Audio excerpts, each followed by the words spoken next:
Hello everybody, and this is part 2 for the series that I want to do where I go into the tips, techniques, and how to build a paper model from scratch.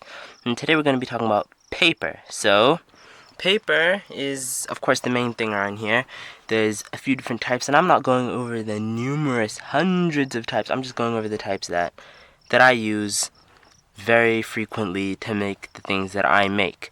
And my style isn't for everyone, but this is just my 4 cents on this. So there's all the different types of papers: thick, thin, tissue paper, regular copy paper, and we're going to try our best to go over as much as we can in today's video. So first of all, we're going to start with cardstock. So this cardstock, it is the main type of paper that I use. It is thick. This is 100-pound paper. So there's different types. That's the thing about paper. You have to, don't get paper that says, let's for example, 80-pound text. 80-pound text is not the same as 80-pound cover.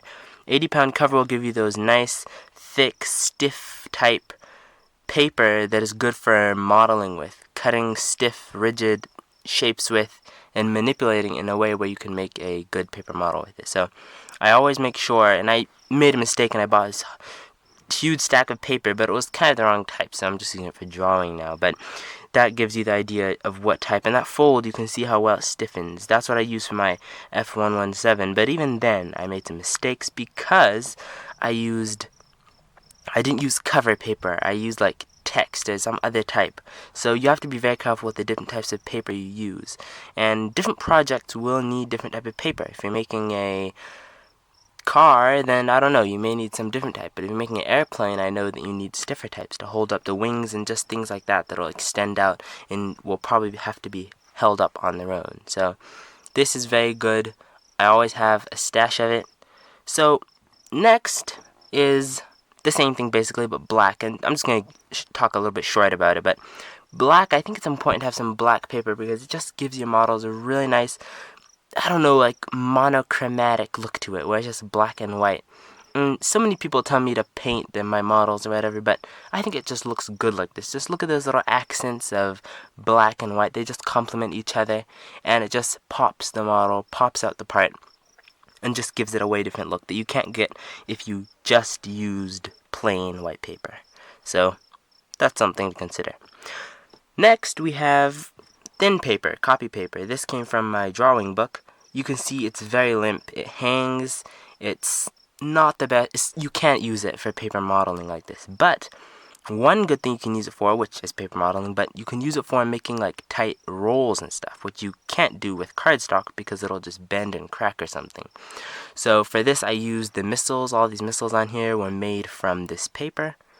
And the landing gear and the poles and just all these things you have to be able to roll into a fairly small piece. Copy paper is the way to go. It's very flexible. It doesn't hold an edge as good as cardstock would do, definitely not, but it's very good for more delicate work. If you're going to like make a wing structure, for example, you can use this to cut out the shape and like paste it on top. I've done that before in like a World War II airplane. I didn't share it on this platform, but yeah, that's pretty much it for paper, copy paper. And this paper is so widely found, printers, all kind of stuff. Then there is tissue paper. So this tissue paper here, it is so limp. It's just like cloth. It's like cloth paper. So it's like very loose. You can fold it, and it's very nice to use if you want to replicate like a tarp covering your model or something. And I think most tissue paper has glossy on one side, and on the other side it's not so glossy, and it's a little more matte colored, so that part should be up. And I was planning on making like a parachute or something for an airplane. I think that'd be really cool. It doesn't hold edge, not at all basically, and it's very crinkly. It doesn't hold creases very well, but it's very useful to just have around. I just have this little piece. Every once in a while, as you can see, I just cut off squares from it, and I just use it for that. Anyway, that's pretty much it. Tissue paper, very useful. All these different types of papers can be readily found. I'll link it in the description, the new paper that I got. It's actually really good paper. I buy from Hamilco on Amazon, and they make some really good paper over there. Anyway, folks, Project Cardboard. Build. Signing out.